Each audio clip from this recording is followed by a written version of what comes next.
Hello guys, kung napanood nyo yung previous video ko about sa power supply, so gumawa ako ng version to nun.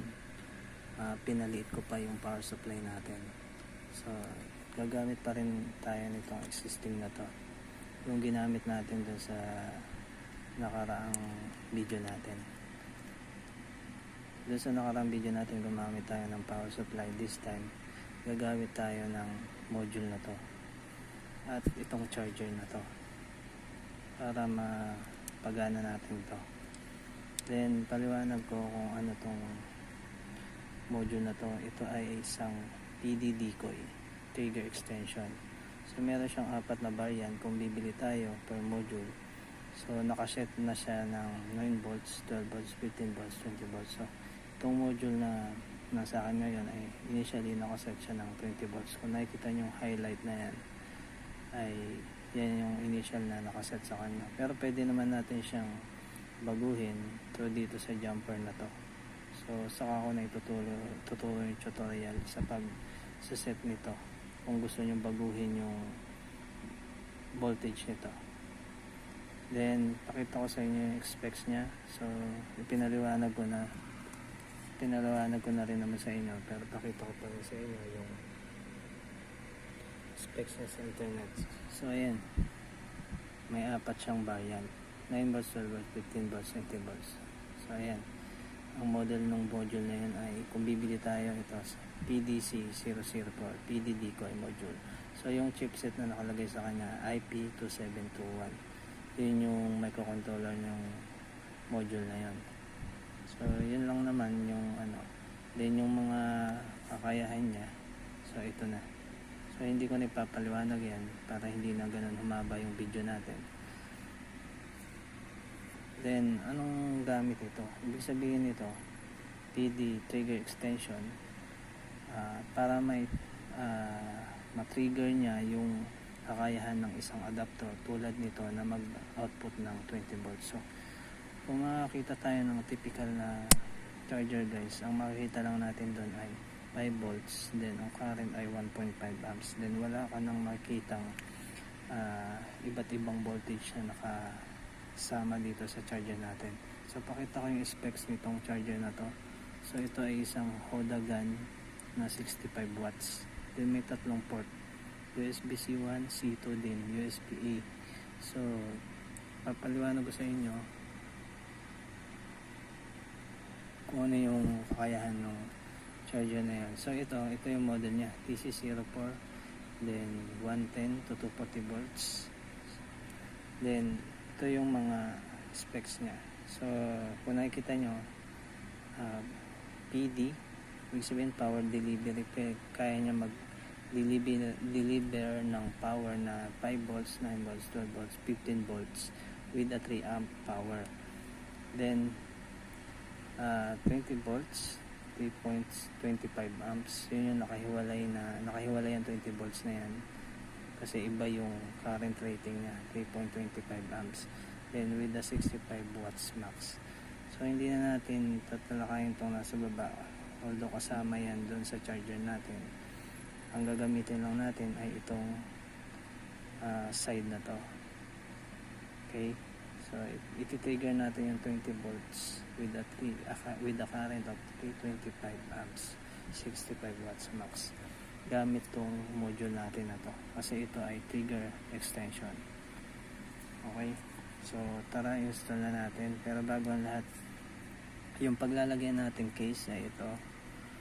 Gumawa ako ng 3D printed case. Then ito yung back case nya, diba? Lumiit yung bench power supply natin. Okay, tara install na natin. Dito kabit ko muna yung ating decoy. Ayan. Then gumamit ako ng alligator clip with wire. Ayan. So lagay ko dito.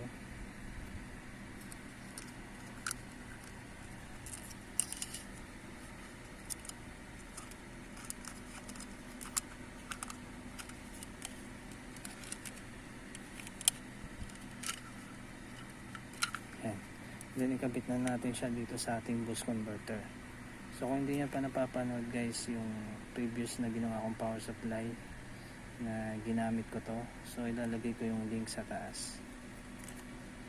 Yan, dito kung makikita nyo may label siya na in plus, in negative, out plus, out negative dito sa side na to. So nilagyan ko na rin siya dito para kahit hindi natin ganito ay kita na natin kung ano yung label para hindi tayo magkamali. Although may features na kahit magkamali ka ng polarity ay hindi masisira yung module natin, so iwasan na lang din natin.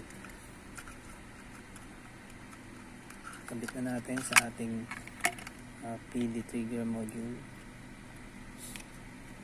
Yan, unahin natin. Sabi positive, negative.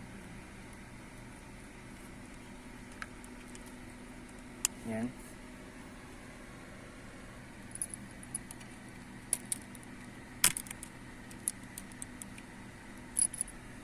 Okay, sunod naman natin yung ating output. Then positive dito, then negative dito.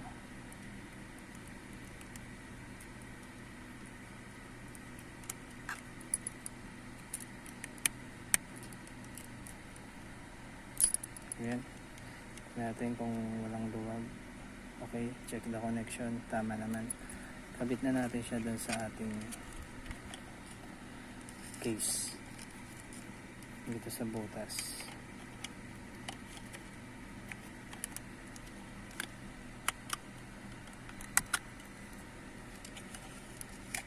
Ayan.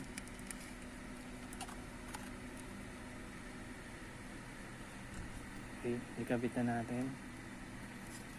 Then, lagay na natin yung back case nya. So, dito guys, walang holder yung PD decoy natin. Kaya, ikakabit ko na agad yung USB cable natin dito sa ating PD decoy. So, yan.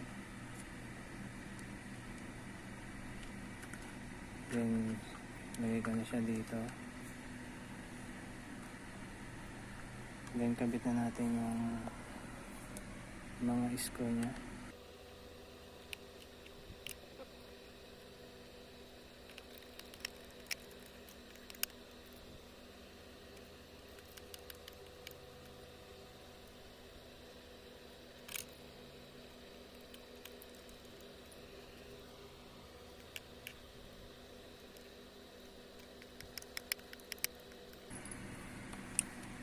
Yan. Then ikabit na natin yung dulo nitong ng cable natin dito sa USB-C 1. Then saksak na natin sa outlet.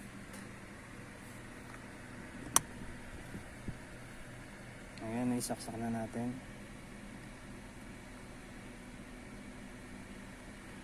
Ayan, initially kung makikita nyo 30 volts na yung output. Ito yung output side natin, ito yung input side natin. So ito yung ipinasok na voltahe ni PD decoy natin.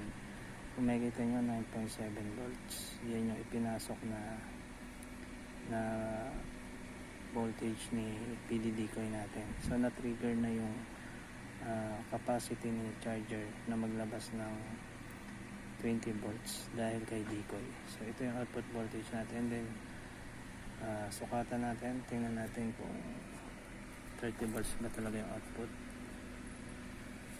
So gamit tayo ng multi-tester. Then buksan ko yung backlight para visible sa atin.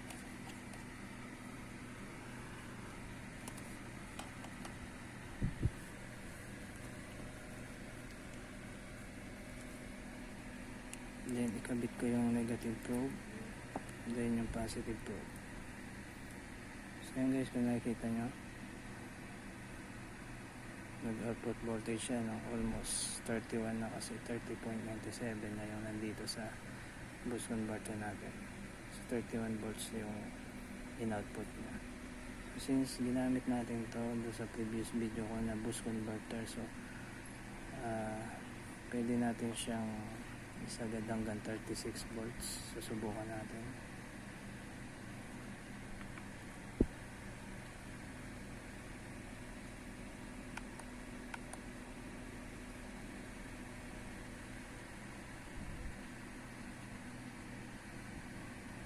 guys, kung makikita nyo, 36 volts ang output natin. Din yung sa tester natin, yan, 36 volts din. So ganun kaganda yung power mode, yung power decoy natin, PD decoy natin. So yun guys, yan lang. Salamat sa panonood. Kung nagustuhan nyo yung video natin, so pa-like and share, pa-subscribe na rin para updated ka sa mga upcoming videos ko. Salamat.